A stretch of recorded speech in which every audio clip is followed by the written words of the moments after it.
Hello, नमस्ते। कैसे आप सब? आज की हमारी कहानी है जवाब। शुरू करने से पहले please do subscribe my channel. चलिए दोस्तों, कहानी शुरू करते हैं।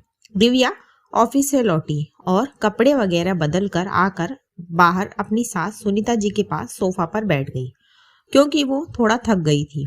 तो उसने सोचा कि थोड़ा रुक कर चाय नाश्ता बनाऊंगी। दिव्या की फैमिली में उसके पति दिनेश के अलावा उसके सास ससुर सुनीता जी और राकेश जी के साथ उसकी एक नंद भी है, मेघा।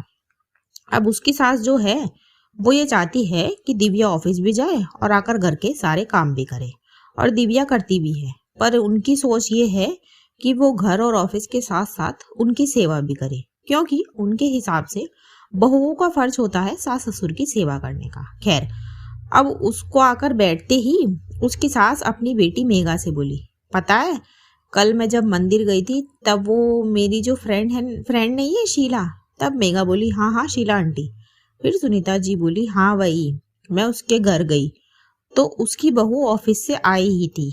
आते से ही किचन में जाकर उसने चाय नाश्ता बनाने लग गई। और शीला जब किचन में पानी लेने गई तो शीला से पता है क्या बोली, अरे मम्मी जी आप बैठिए, मेरे होते हुए आप काम क्यों करोगी। सच सुनकर बेटा आत्मा ही तृप्त हो गई। मैंने तो शीला से कहा, बड़ी किस्मत वाली है तू जो इतनी अच्छी बहू मिली है, वरना आजकल तो लड़के ऑफिस का काम करेंगी तो घर में कुछ भी करने का मन नहीं होता उनका, बताओ। तब उसकी नंद भी बोली, अब क्या कहे मम्मी, किसी को कुछ बोल भी तो नहीं सकते, वरना मुंह सूज जाते हैं फिर। हालांकि वो बात आपस में कर रही थी, पर सुना दिव्या को रही थी। ये बात वो अच्छे से जानती थी, क्योंकि उसकी सास हमेशा ऐसा ही करती थी, उसको सुनाकर बातें बोलती थी। अब कोई सीधे से कहे तो उसको कोई जवाब भी दे, ऐसे कोई सुनाए तो कोई क्या ही जवाब दे। उसने कई बार सोचा कि दिनेश को ये बात बताए, पर फिर ये सोचकर नहीं बताया कि इससे बात बिगड़ ना जाए, और हो सकता है कि दिनेश ये बात माने भी नहीं, क्योंकि दिनेश के सामने तो उसकी सास उससे अच्छे से ही पेश आती थी। फिर कुछ देर सोच कर दिव्या बोली, पता है मम्मी जी, मेरी भी एक फ्रेंड है राशि, मेरे ही ऑफिस में काम करती है। पता है क्या कहती है वो? कहती है कि मुझे तो घर पर जाकर कुछ काम नहीं करना पड़ता, मेरी सास मेरे जाते ही चाय नाश्ता सब तैयार रखती है, और यहाँ तक कि डिनर भी वही बनाती है। राशि को तो कहती है कि तू रेस्ट कर, थक गई होगी, और यहाँ तक सुबह भी उसके साथ उठ जाती है उसकी मदद करने को। पता है राशि कहती है कि मेरी सास तो बहुत अच्छी है, और सासों की तरह नहीं जो बहू को ज्ञान दे।